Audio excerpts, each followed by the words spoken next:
Nous avons parlé tout à l'heure de l'importance du dialogue et de la concertation entre les acteurs évoluant sur un territoire donné. Il faut savoir que ces acteurs, que l'on appelle acteurs DLI, sont constitués par trois grands types de personnes. Nous avons d'une part les autorités locales, qui se subdivisent entre les autorités déconcentrées, qui sont en fait des fonctionnaires nommés par l'État, chargés d'accompagner les collectivités et de s'assurer de la légalité des actes qui sont posés par les conseils d'élus, qu'ils soient gouvernorat, préfecture ou sous-préfecture.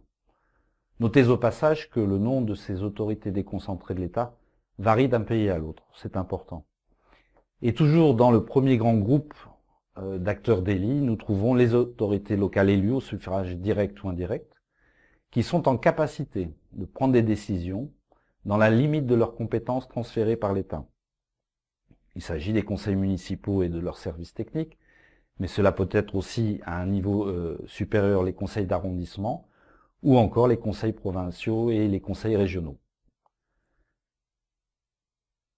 Deuxième grand type d'acteurs pour promouvoir sur un territoire donné cette approche de développement local inclusif, c'est la société civile, qui contribue à faire renaître la confiance des citoyens et à promouvoir leurs droits et leurs intérêts et à encourager l'inclusion des personnes les plus vulnérables.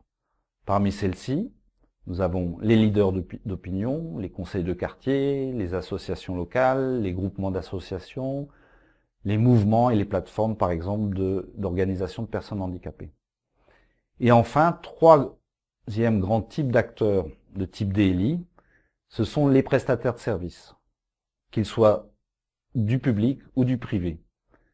Ils sont chargés d'assurer la qualité de leurs prestations et leur accès au plus grand nombre.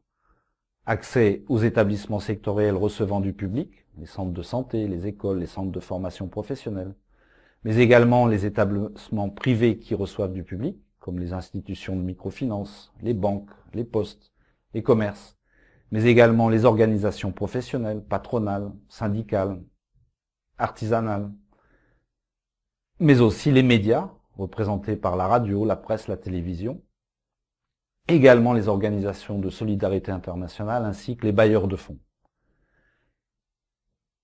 L'interaction entre ces trois grands types d'acteurs évoluant sur un territoire donné est symbolisée par un triangle qu'on appelle tout simplement le triangle DLI, où l'on trouve à chacune des pointes de ce triangle un des grands types d'acteurs.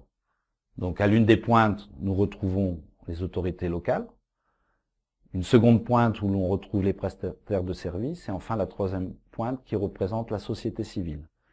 Et ces trois acteurs dialoguent, se concertent et prennent des décisions ensemble.